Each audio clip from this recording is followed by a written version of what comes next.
Boa noite, meus amigos. Aqui é o professor Wilson Amaral, da disciplina de Teoria da Computação. Hoje é dia 24 de agosto de 2020, é uma segunda-feira. São 21 horas e 16 minutos. Vamos dar início à nossa segunda aula da disciplina de Teoria da Computação. Eu enviei para vocês na semana passada esse arquivo aqui, ó. Deixa eu ver se vocês... Ontem eu enviei 2 vídeos bem interessantes para que vocês possam assistir. O primeiro deles fala dos conceitos básicos de símbolos, cadeias, alfabeto, que é o assunto base da nossa aula de hoje. E o outro vídeo fala sobre linguagens formais. Eu espero que tenha dado tempo de vocês assistirem. E na semana passada, eu mandei esses 2 PDFs aqui. Eu abri o e-mail que eu enviei para um de vocês. O primeiro arquivo é o Teoria da Computação em um PDF, que eu pedi para que vocês dessem uma lida, que é o PDF dos arquivos do livro que nós vamos consumir esse semestre. Esses livros estão lá na área do aluno, na biblioteca online de vocês, tá? Quem quiser ler na íntegra, eu só coloquei aqui como um facilitador para vocês. Para quem quiser baixar o PDF, deixar no celular e ler offline, mas quem quiser o livro na íntegra, está lá na área do aluno. O livro é esse daqui, ó, Teoria da Computação, Máquinas Universais e Computabilidade. É um livro muito legal, muito didático, e ele foi escrito pelos professores da Universidade Federal do Rio Grande do Sul, e ele traz exatamente o assunto que nós precisamos abordar. Logo no começo aqui, ó, o que ele traz no início aqui? Ele vem com a história do pensamento de um matemático chamado David Hilbert. Está aqui logo na página 2, ó, no meio da página 2. Um problema do David Hilbert, lá na década de 1930, tá, gente?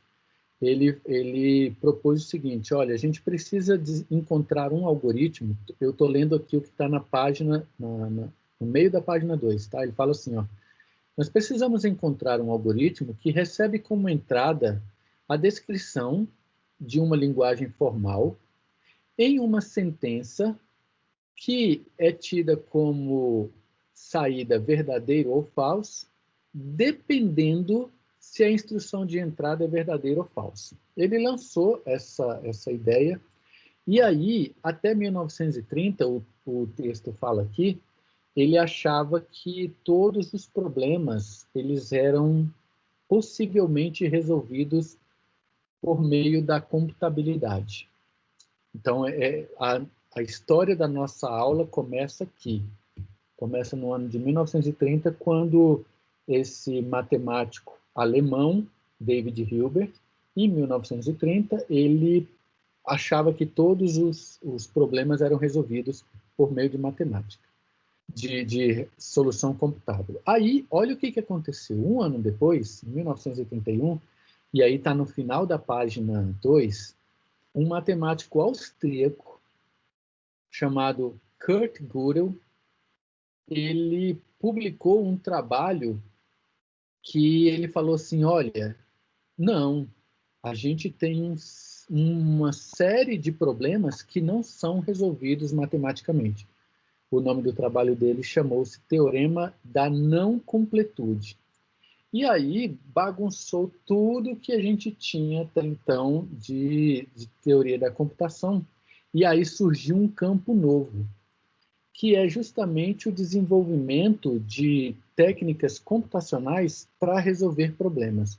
Foi nessa época, por exemplo, mais especificamente em 1936, que ele próprio apresentou duas soluções que a gente poderia utilizar como situações que pudessem resolver problemas computacionais, que está lá no início da página 3, quando ele fala dos cálculos lambda e das funções recursivas. E aí, a essa equivalência, ela recebeu o nome de tese de Church, justamente por conta do nome da pessoa que desenvolveu isso, que foi esse daqui, ó, Cleaning Church, que está no início da página 3. Aí começa a nossa história. Ou seja, para que a gente possa ter problemas resolvidos computacionalmente, a gente tem que passar por essas etapas. Agora, observem os anos, amigos. Nós estamos falando de 1930, onde nós não tínhamos nem um computador eletrônico, não existia nada disso. Essas ideias surgiram da escrita de algoritmos para resolver problemas numa época em que não existia computador. O primeiro computador eletrônico viria a surgir 10 anos depois, no ano de 1945, que quem quiser baixar os vídeos da aula de sistemas operacionais, a gente falou sobre isso, sobre essa história toda.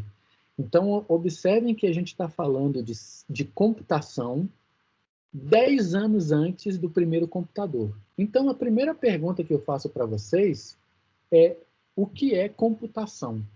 Se a gente estava falando de problemas computacionais muito antes da existência do primeiro computador. Então, já que a gente está falando de problemas computacionais, mais de 10 anos antes da existência do primeiro computador, o que seria um problema computacional, ou o que viria a ser a resolução de um problema por meio de computação? Quem poderia me dizer? O que vocês acham? Observe que a gente está falando de computação muito antes do surgimento do primeiro computador. O Rafael Souto perguntou aqui, ó, professor, o senhor pode explicar o que a palavra def nos exemplos de algoritmos apresentados no capítulo 2 significa? Ótimo. Olha a pergunta do Rafael, é bem interessante, ó. Ótimo. Eu vou mostrar aqui para vocês o que é o def, tá? Que é a pergunta do Rafael. Eu vou abrir o Python aqui. Poderia abrir qualquer linguagem de programação, tá? Abrir o Python. Então, imagine que eu tenha aqui eu tenho, por exemplo, A recebe 3 mais 2, tá? Quando eu mandar dar um print de A, então, olha só, eu tenho o resultado 5, ok? Agora, eu posso fazer uma função para isso. Olha lá, vou fazer a função def, vou chamar a minha função de soma. Soma, por exemplo, ó. Soma. Ela recebe um valor x e um valor y, e ela return, ela retorna x mais y, por exemplo, tá? Então, olha só que legal. Olha o def que o Rafael perguntou aí, ó. Então, quando eu chamo agora, se eu chego agora e falo assim, ó, print de soma e mando 5 e 3, por exemplo, quando eu mando dar esse print, olha lá que legal, ele deu o resultado 8. Por quê? Porque eu fiz uma definição, conforme está aqui, ó, nessa linha, eu fiz uma definição de uma função soma. Então, a pergunta do Rafael: professor, o que é essa palavra def que aparece aí? Def é uma palavra reservada que você está definindo uma função. Respondido, Rafael? Olha só, o que fala aqui na página 2, ó? O que é uma solução computável? E o ano era 1930. Quem pode me dizer? O termo computável aqui, gente, vem da Idade da Pedra. Só para vocês terem uma ideia, ó. Esse é o Stonehenge, ó. Ele fica no Reino Unido, tá? A 40 milhas de Londres. Quem visitar aí o Reino Unido, quem for em Londres, pega um carro, rapidinho você chega lá. Esse é um monumento datado de cerca de 4.000 a.C., na Inglaterra, exatamente. O Rafael perguntou, é na Inglaterra. E sabe o que os cientistas descobriram recentemente? Que a projeção das sombras do Stonehenge no solstício de inverno e no solstício de verão, ele determinava exatamente no solstício de inverno, ele determinava o início da época de plantio, e no solstício de verão, ele determinava o início da época das cheias dos rios na região. Então, você tinha que fazer as colheitas antes. E eles só descobriram isso utilizando tecnologia por geoposicionamento global, que são GPS, por meio de lasers, para poder identificar o ponto de projeção das sombras nas pedras. E somente recentemente a gente descobriu que isso, na verdade, era uma máquina de computação. Por que uma máquina de computação? Ora, por uma questão muito simples. Computar é nada mais, nada menos que o processo, ó, eu tenho aqui, ó, um processamento, um processo. Então, o que é isso? Eu tenho um determinado dado de entrada, aqui, eu tenho um determinado dado de entrada, e aqui eu vou ter um determinado dado de saída.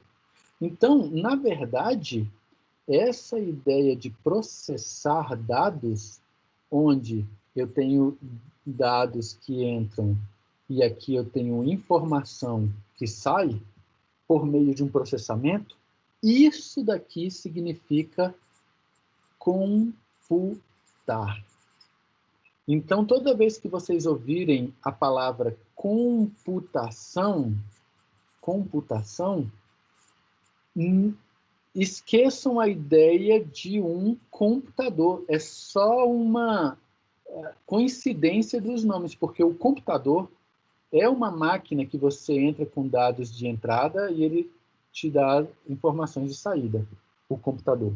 Mas computação pode ser feita, por exemplo, por meio de um monumento paleolítico com pedras de 4 a 7 toneladas, erigido 4.000 anos antes de Cristo.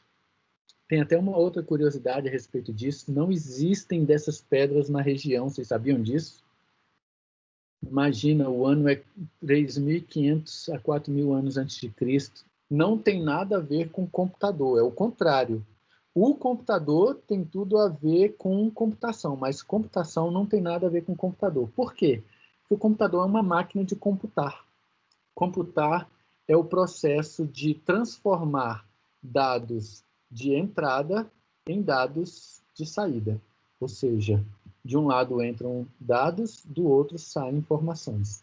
E isso é a ideia de computar. A gente faz isso há milhões de anos, tá? O seu sistema digestivo é uma máquina de computar. Ele processa dados de entrada, no caso, os alimentos e o líquido que você consome, uma série de enzimas e de mitocôndrias dentro das suas células fazem um trabalho biótico e convertem isso em energia, em gordura, em calor, em produção hormonal. Então, nós somos um exemplo bem claro de uma máquina de computar. O nosso sistema digestivo, por exemplo. O sistema educacional, um sistema de computador, um sistema de tratamento de dados de inteligência artificial. Então, por esse motivo, a gente tem aqui a ideia desses matemáticos falando de computação 10, 15, 20 anos antes do advento dos computadores. Como é o caso, por exemplo, da máquina de Turing. A máquina de Turing, por exemplo, é datada de 1935, ou seja, 10 anos antes do primeiro computador. E aí, bem aqui agora, ó, no final da página 4, ele começa com os conceitos de linguagem, item 1.3, ó, conceito de linguagem, de alfabeto. Quem leu isso daqui ficou com alguma dúvida? Como é que está o assunto, como é que está o entendimento a respeito disso? Está tranquilo? Aqui no final da página 4, ó, item 1.3, ele começa agora a falar dos conceitos de dicionário, o conceito de alfabeto, o conceito de linguagem, e aqui é que o Rafael comentou que nessa parte ele não entendeu muito. Me fala exatamente, Rafael, que você não entendeu, que aí eu explico e a gente evolui o entendimento e, de repente, faz até algumas questões a respeito disso. Porque aqui agora é teoria pura, dá uma lida realmente e, por exemplo, o que é um conceito de alfabeto para computação? O que é um alfabeto para computação? O que é uma linguagem? O que é um símbolo para computação? Esses conceitos eles precisam estar bem claros para a gente. Professor, pode dizer que o alfabeto está relacionado com string? Não. O conceito de alfabeto, conforme a gente viu, se a gente puder descer lá na página, quer ver, ó, página 1, 2, 3, 4. Vai lá na página 5, olha só. Na página 5, no comecinho da página 5, 1.1, ele fala assim, ó, um alfabeto é um conjunto finito de símbolos. Pode ser letras, pode ser string, pode ser número, podem ser datas. O que importa é o seguinte, ó, qual é a característica de um alfabeto? A característica de um alfabeto dentro da computação. Então, toda vez que a gente estiver falando de alfabeto na computação, a gente está falando o quê? A gente está falando de um conjunto finito de símbolos. O Rafael perguntou assim, professor, eles não se repetem? Podem se repetir, sem nenhum problema. A principal definição para a computação de um alfabeto, toda vez que a gente estiver falando de linguagem de programação, de computação, que a gente estiver falando de alfabeto, a principal característica dele é essa. Eles não se repetem, ou eles são finitos. Podem ser únicos, podem se repetir, até porque existem os prefixos e sufixos, não sei se vocês lembram lá, então eles têm essas características. A principal característica para a computação, tá, gente? Tudo isso daqui a gente está falando de computação. Ah, professor, mas o alfabeto indo-arábico, ele podia ser criado outras posições, então ele era infinito. Não, a gente está falando de computação. O termo alfabeto em computação, toda vez que a gente estiver falando, vai ser em computação, porque o nome da disciplina é Teoria da Computação, ele tem que ser finito. Óbvio, senão a gente não conseguiria, por exemplo, por que um byte tem 8 bits? Por que um byte é 2 elevado a 8? 2 vezes 2, 4, vezes 2, 8, vezes 2, 16, vezes 2, 32, vezes 2, 64, vezes 2, 128, vezes 2, 256. 2 elevado a 8 dá 256. Por quê? Porque o alfabeto computacional tem 241 símbolos. Não pode passar de 256. Por esse motivo, um byte tem 8 bits. Por que ele não tem 10 bits? Para ficar bonitinho, né? 1024? Não, porque eu estaria ocupando memória à toa. E por que ele não tem 7 bits, professor? porque 2 elevado a 7 daria 128. Com 128 posições, eu não conseguiria ter todos os símbolos. Com 2 elevado a 8, eu tenho 256 posições, ou seja, de 0 a 255. O que dá para eu abarcar os 241 símbolos do alfabeto computacional e ainda tem uma sobra aí, se amanhã quiser surgir um emoji novo, por exemplo. Então, os 13% dos colegas que votaram na letra A não pode ser. Por quê? Porque o conjunto dos números inteiros, ele não tem fim. A gente não sabe qual é o fim dos números, não existe. Então, a primeira característica de um alfabeto computacional é ele ter limite. A outra resposta que os colegas também apontaram, que foi a letra C, 75% de vocês responderam, a letra C diz conjunto de letras do alfabeto brasileiro. Aí sim, como ele é limitado, são 26 letras minúsculas e 26 letras maiúsculas, ou seja, nós temos aí um total de 52 símbolos, é fixo, não cresce, não vai mais crescer e não tem outros mais. Então, aí sim é um exemplo de alfabeto. Dúvidas? Podem falar. Se alguém tiver dúvida ou quiser acrescentar qualquer coisa. E 13% votaram aqui na letra D, de delta. Vamos dar uma olhada o que tem na letra D. Conjunto dos algarismos arábicos. Os algarismos arábicos, assim como ocorre com os algarismos romanos, assim como ocorre com os algarismos indo-arábicos, assim como ocorre com os algarismos astecas, os maias, os algarismos, os egípcios também, eles são uma sequência de numeração que ela não tem fim. Depois no caso do sistema decimal, que é o nosso, depois do 9, ele começa tudo de novo. Aí ele junta 1, 0, 1, 1, 1, 2.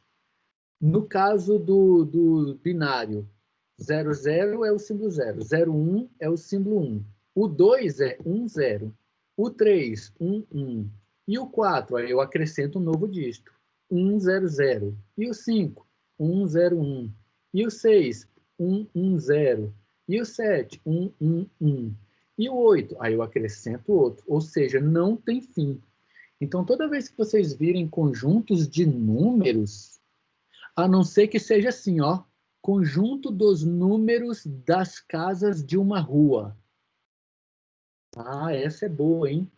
Conjunto dos números das residências de uma rua. Finito ou infinito?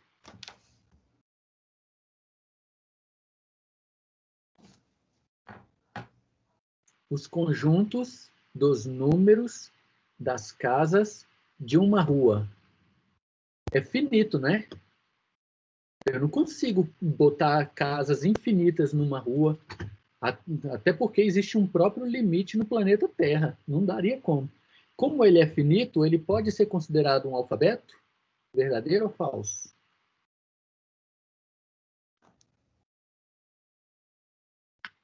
Verdadeiro. Exatamente. Verdadeiro, como o Rafael botou aí, ó, finito. Pois o que importa é a quantidade das casas presentes na rua. É finito. Pode ser um alfabeto? Pode ser um alfabeto.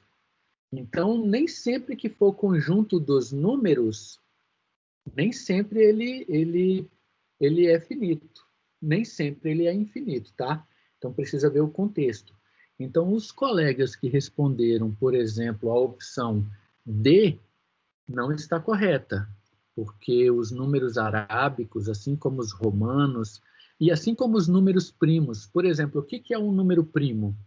O número primo, ele tem a característica matemática de somente ser divisível por ele, porque todo número é divisível por ele, e por 1, porque todo número é divisível por 1. Essa é a característica de um número primo. Exemplos de números primos: o 3, o 5, o 7, o 11, o 13, e assim sucessivamente. Por que números primos chamam tanto a nossa atenção? Porque eles geram na gente um fascínio por conta dessa característica de serem divisíveis somente por eles mesmos e por um. Um dos motivos pelo qual eles são tão importantes, a gente utiliza muito na criptografia para geração de chaves criptográficas. Um número primo muito grande, quando eu falo muito grande, eu estou falando um número com mais de 400 dígitos. Ele é extremamente raro de se conseguir. Por quê, professor? Porque eu não tenho um computador que consiga fatorar um número de 400 dígitos. Então, é praticamente impossível descobrir se um número tão grande assim ele é primo ou não.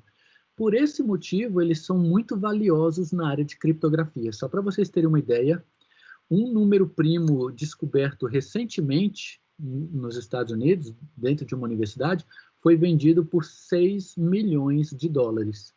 Então, se você que está vendo aqui a minha aula agora, descobrir um número primo extremamente grande, com mais de 500 dígitos, você vai ser uma pessoa milionária, porque esse número vai ser comprado principalmente por instituições financeiras para gerar chaves criptográficas. Aquele token que vocês utilizam do banco de vocês, por exemplo, aquele token que gera um número para você poder fazer uma transação bancária, ele utiliza um número primo desses extremamente grandes lá por trás para poder gerar uma chave criptográfica, porque para eu fatorar um número desse, eu levaria hoje aproximadamente algo em torno de 200 a 500 anos de processamento para conseguir fatorar um número desse. Então, por esse motivo, números primos são tão valiosos. Não números pequenos, né? Igual o caso do 3, do 5, do 7, do 11, do 13, do 17, que todos nós sabemos de qual salteado que são números primos. Agora, se eu falar para você um número enorme aqui, com 600 dígitos, eu vou começar a falar o número agora e vou terminar só 1h30 da manhã. E para você saber se esse número é divisível por outros números além do 1 e do 0, você precisaria de aproximadamente 500 anos de processamento computacional para poder descobrir isso. E ainda assim, talvez não pudesse descobrir. Então, os números primos também são infinitos. Por esse motivo, a letra B também não responde à questão. Nesse caso, somente a letra C teria condições de responder a nossa questão corretamente. Então, parabéns aí aos 75% de vocês que apontaram a letra C como alternativa correta. Então, amigos, voltando lá para o nosso arquivo, eu preciso que vocês deem uma atenção especial nesses conceitos aqui, porque como é teoria pura, seria legal vocês lerem antes e a gente só fazer exercício na sala de aula, senão vai ficar aquele tipo de aula que o professor lê slide, e é tão chato esse tipo de aula. Eu prefiro que vocês façam o quê? Leiam esses conteúdos. Por exemplo, para determinar os prefixos e os sufixos de uma palavra computacional, alguém teria condições de me dizer como é que se faz? Qual é o processamento? Deixa eu ver uma questão que fala sobre prefixo e sufixo. Quer ver? Olhem, por exemplo, a questão 1.9, ó. Olhem a questão 1.9. Questão 1.9. Todos os possíveis prefixos da palavra ABCCBA. Eu vou resetar a votação aqui. Eu vou deixar ela bem grande aqui na tela. 1.9.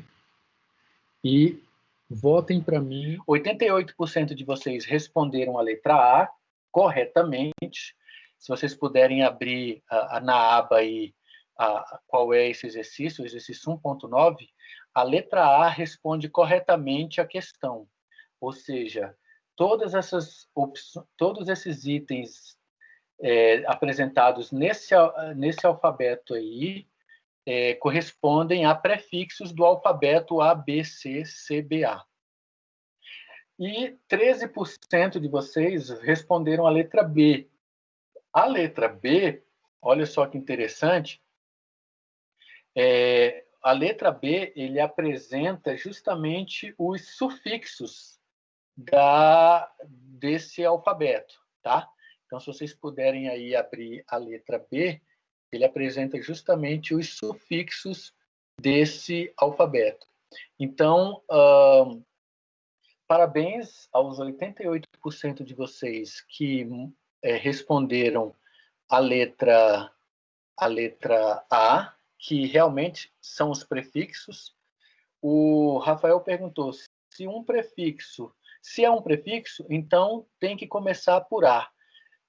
Exatamente. Nesse caso aí, todos os prefixos possíveis, conforme está lá na página 6 do capítulo 1, eles são os conjuntos possíveis alcançados de símbolos do alfabeto com todas as combinações ou seja, prefixo, que antecedem a palavra. O sufixo é a mesma coisa, mas com as letras que vêm depois. Então, os 13% dos colegas que votaram na letra B, a letra B apresenta justamente os sufixos desse alfabeto, tá? Então, por favor, não deixem de dar uma lida nesse assunto de novo, porque as questões da nossa avaliação, que eu vou mandar tanto para a V1 quanto para a V2, vão ser questões semelhantes a essa que estão aí. Ou seja, o que eu preciso desenvolver em vocês? O conhecimento dos assuntos sobre alfabeto, sobre símbolos. Aí, automaticamente, vem os conceitos de prefixo e sufixo. Professor, por que eu preciso aprender isso? Porque todas as linguagens de programação utilizam esses conceitos. Eu abri agora há pouco para vocês o Python e escrevi uma função para responder o Rafael. Quando a gente escreve funções para manipulação de strings, todas elas utilizam os conceitos de prefixo, de sufixo, de length de caracteres, que é o comprimento da cadeia, porque ele precisa disso para poder fazer as operações. Então, por exemplo, quando você tem um CPF, por exemplo, 999.999.999-99, aqueles últimos 2 dígitos do seu CPF, eles não fazem parte do CPF. Eles são chamados dígito verificador, por quê? Porque eles são obtidos por meio de um cálculo matemático envolvendo os 9 primeiros dígitos. É dessa forma que a gente sabe, por exemplo, se você digitou um CPF válido ou não dentro de um sistema, porque os 2 últimos dígitos eles são chamados de dígito verificador. Eu faço um cálculo matemático com os 9 primeiros e aí ele resulta nesses 2 últimos dígitos. E aí eu verifico se os 9 primeiros dígitos que você digitou do seu CPF batem com o cálculo realizado do dígito verificador com os 2 últimos dígitos que você informou. Professor, então o que os cálculos do CPF tem a ver com o cálculo com o que a gente está vendo de alfabeto, prefixo e sufixo? Porque as linguagens de programação utilizam essas cadeias de caracteres, por exemplo, para percorrer uma string e fazer cálculos com ela, por exemplo. O cálculo do dígito verificador de um CPF ele é obtido por meio do primeiro dígito do seu CPF multiplicado por 1, aí somado com o segundo dígito multiplicado por 3, somado com o terceiro dígito multiplicado por 5, somado com o quarto dígito multiplicado por 7, somado com o quinto dígito multiplicado por 9. Aí depois ele pega o somatório disso, divide por 11, pega o resto da divisão e vai dar um número de 2 dígitos. Esse é o dígito verificador. Dessa forma, ele verifica se o seu CPF é válido ou não. Para isso, a gente precisa desses conceitos de percorrer cadeia de caracteres, pegar as posições de cada caractere, fazer um cálculo com ele. Então, é por conta dessas situações que a gente precisa ter os conhecimentos do que é um alfabeto, o que é um conjunto computacional, como são calculados os prefixos, como são calculados os sufixos, como são calculados os elementos possíveis de um alfabeto, como é que eu percorro isso, como é que eu pego o tamanho de uma cadeia de um alfabeto. Então, essa é a base da programação. Por isso, o nome da disciplina é Teoria da Computação. É assim que a computação funciona e foi assim que ela evoluiu. E aí eu peço para vocês lerem o material e, havendo qualquer dúvida durante a semana, por favor, só me responder aquele e-mail. Professor. Combinado? Assim? Teve alguma dúvida, não quer esperar para a aula, basta me responder aquele e-mail, eu te respondo na mesma hora, tirando todas as suas dúvidas.